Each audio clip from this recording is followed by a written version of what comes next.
प्रणाम करता हूँ। हमारी कला पर्वत के शिखर पर बैठी हुई शिल्पलेखे की कहती हे माहेश्वर, व्रत या पूजन की बताई। ये सब धर्मों का सरल है, जिसमें परिश्रम भी कम करना पड़े लेकिन फल अधिक मिले। हे नाथ, यदि आप प्रसन्न भी कम करना पड़े लेकिन फल अधिक मिले, हे नाथ, यदि आप तो यह विधान बताइए। हे प्रभु, किस व्रत और दान आदि के मध्य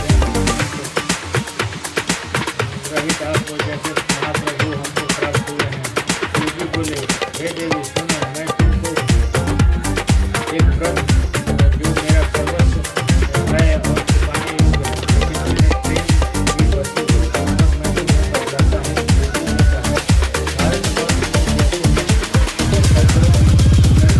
कहा, भारतवर्ष चंद्रमा ग्रहों और सूर्य ग्रहों में ब्राह्मण देवताओं में विष्णु भगवान, नदियों में गंगा, पुराणों में महाभारत, वेदों में सामवेद और हिंदियों में मन श्रेष्ठ है। सब पुराणों और वेदों में सर्वत्र जिन तरह मैं तुम्हें एक प्राचीन वस्त्र बतलाता हूँ। एकाग्र मन से सुनो। जिस व्रत में प्रभाव से सुनने से मेरा आधा आसन प्राप्त किया है वह मैं तुमको बतलाऊंगा, क्योंकि तुम मेरी प्रेयसी हो। भाद्रपद मास में हस्त नक्षत्र से युक्त शुक्ल पक्ष की तृतीया तिथि को उनका अनुष्ठान मात्र करने से स्त्रियां सब पापों से मुक्त हो जाती है।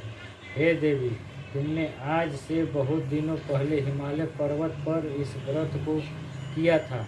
यह वृतांत मैं तुम्हें कहूँगा। पार्वती जी ने पूछा, हे नाथ, मैंने क्यों यह व्रत किया था, यह सब आपके मुख से सुनना चाहती हूँ। उत्तर की ओर एक बड़ा रमणीक और पर्वत में श्रेष्ठ हिमवान नामक पर्वत है। इसके आसपास तरह तरह की भूमियाँ हैं, तरह तरह के वृक्ष इन पर लगे हुए हैं। नाना प्रकार के पक्षी और अनेक प्रकार के पशु उस पर निवास करते हैं। वहाँ पहुँचकर गंधर्वियों के साथ बहुत से देवता सिद्ध चरण पक्षीगण सर्वदा प्रसन्न मन से विचरते हैं। वहाँ पहुंचकर गंधर्व गाते हैं, अप्सराएं नाचती है। उन पर्वतराज के कितने ही शिखर ऐसे हैं जिनके स्फटिक, रत्न, वैदुर्यमणि आदि भी खाने भरी है। यह पर्वत ऊंचा तो इतना अधिक है कि मित्र के घर की तरह समझकर आकाश का स्पर्श किए रहता है। उसके समस्त शिखर सदैव हिम बर्फ से आच्छादित रहते हैं और गगन, जल और की ध्वनि सदा सुनाई देती रहती है। हे पार्वती, तुमने वातकाल में उसी पर्वत पर तपस्या की थी। 12 वर्षों से तुम उल्टी टंकर केवल धुआं पीकर रही। 64 वर्षों तक सूखे पत्ते खाकर रही। माघ मास में तुम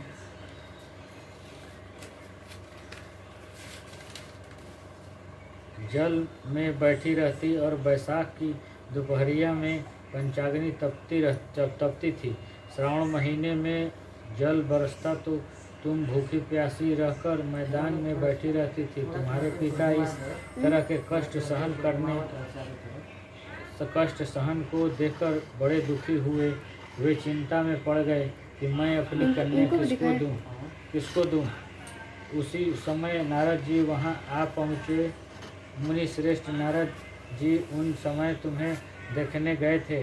नारद जी देखने के गिरी ने आर्ध पाद्य आसन आदि देखकर उनकी पूजा की और कहा, हे स्वामी, आप किस लिए आए हैं?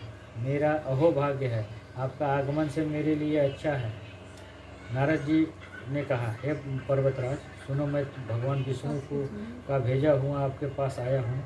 आपको चाहिए कि यह योग्य कर्तव्य कन्या रत्न किसी योग्य वर को दें। भगवान विष्णु के समान योग्य वर ब्रह्मा, इंद्र और शिव इनमें से कोई नहीं है। इसलिए मैं यही कहूँगा कि आप अपनी कन्या भगवान विष्णु को ही दें। हिमवान ने कहा, भगवान विष्णु स्वयं मेरी कन्या ले रहे हैं और आप यह संदेश लेकर आए हैं, तो मैं उन्हें अपनी कन्या दूंगा। हिमवान भी इतनी बात सुनकर मुनिराज नारद आकाश में विलीन हो गए। वे पीताम्बर, शंख, चक्र और गदाधारी भगवान विष्णु के पास पहुँचे।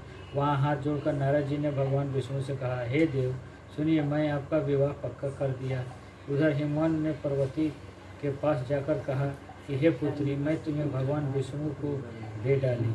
तब पिता की बात सुनकर तुम बिना उत्तर दिए ही उनकी सखी के घर चली गई।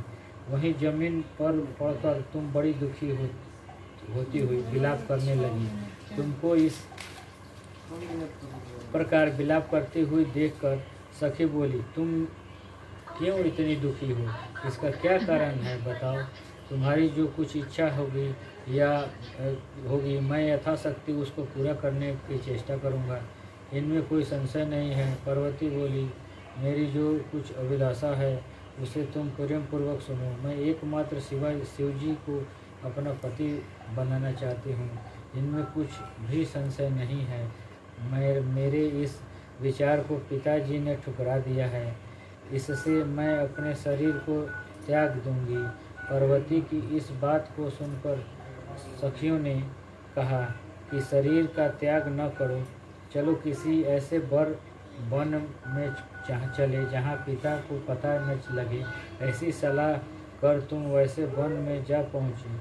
उधर तुम्हारे पिता घर घर तुम्हें खोजने लगे। दूतों द्वारा भी खबर लेने लगे कि कौन देवता या किन्नर मेरी पुत्री को हर ले गया। उन्होंने मन ही मन कहा, मैं नारद जी के आगे प्रतिज्ञा कर चुका हूँ कि अपनी पुत्री भगवान विष्णु को दूंगा। ऐसे सोचते सोचते ही मन मूर्छित हो गए। गिरिराज को